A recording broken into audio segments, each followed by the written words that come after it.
जीवन में जो कड़वी बातें हो जाए, प्लीज उन्हें भूलने की आदत डालिए। जीवन में कड़वाहट किसकी जिंदगी में नहीं आती, जीवन में अशुभ योग किसकी जिंदगी में नहीं आती, जीवन में विपरीत वातावरण किसकी जिंदगी में नहीं बनता। जरा एक बात बताओ, अरे अपने साथ तो हुआ ही क्या, एक बार कल्पना करो।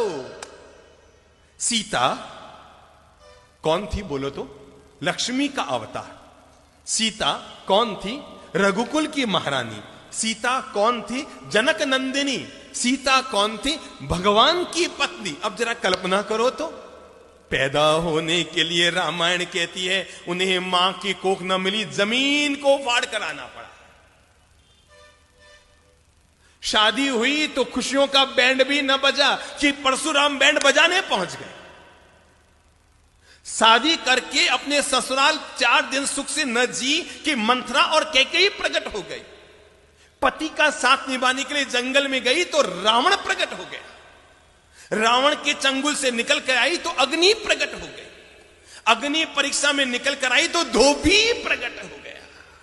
दिमाग लगाओ, दिमाग लगाओ सब लोग, हर भाई हर बहन अपनी जिंदगी को एक बार तोल लो कि अगर मुसीबतें जिसे हम जिंदगी में कहते हैं, अरे हमारी जिंदगी में मुसीबतें आई क्या है। हम में से कोई दावा नहीं कर सकता कि मैंने सीता की जिंदगी में जो मुसीबतें आई उसका 1% में मुसीबतें जिंदगी में झेली। हम में से कोई पुरुष दावा नहीं कर सकता कि जितनी साधना में तकलीफें भगवान महावीर ने उठाई उसका 1000वां हिस्सा भी हम में से किसी ने नहीं झेला,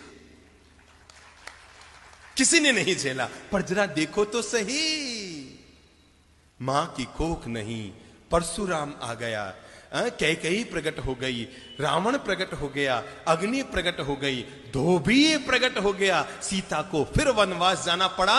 रघुकुल की महारानी को, भगवान की पत्नी को, लक्ष्मी के अवतार को अपनी संतानों को जन्म देने के लिए किसी ऋषि के आश्रम में जाकर शरण लेनी पड़ी।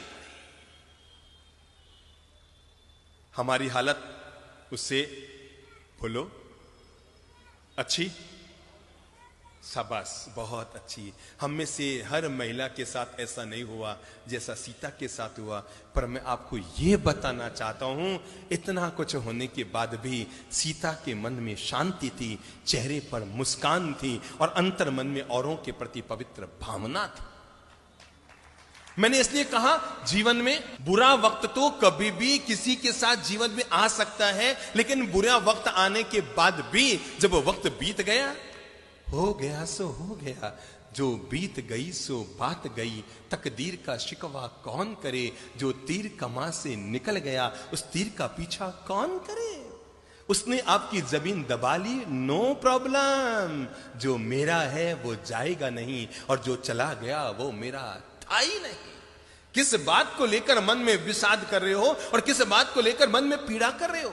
आपने 5 लाख किसी को दिए थे ये सोचकर कि बुढ़ापे में 5000 रुपया महीना आता रहेगा तो पति पत्नी दोनों सुख से रोटी खाते रहेंगे। मेरे भाई, नियत को बिगड़ते कोई वक्त नहीं लगता। बड़े बड़ों की नियत बिगड़ जाती है और सामने वाले ने आपके 5 लाख दबा लिए। चिंता मत करो, ऊपर वाले की व्यवस्था बड़ी गजब की होती है। वो 99 द्वार बंद करता है, तब भी जिंदगी में एक द्वार जरूर जरूर जरूर खुला रखता है। 99 बंद द्वारों को देखना, इसका नाम है विषाद, और खुले एक द्वार की तलाश करना, इसका नाम है जीवन का प्रसाद। भूल जाओ, किसी ने आपके साथ गलत व्यवहार किया, कब तक उसकी गांठ मन में बांधे रखेंगे।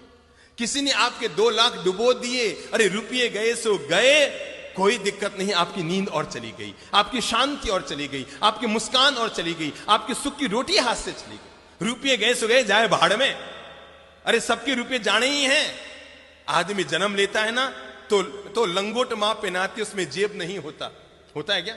और आदमी मरता है ना तो घर वाले कफन उड़ाते हैं, कफन में जेब नहीं होता। पर आदमी कितना मूर्ख होता है, जन्मने पर लंगोट में जेब नहीं, मरने पर कफन में जेब नहीं, और जिंदगी भर जेब जेब जेब जेब भरने में ही लगा रह जाता है। सबको छोड़ना है, सबको जाना है, छूट गया सो छूट गया, चला गया सो चला गया। जीवन का मंत्र याद रखो, जो मेरा है वो जाएगा नहीं, और जो चला गया वो मेरा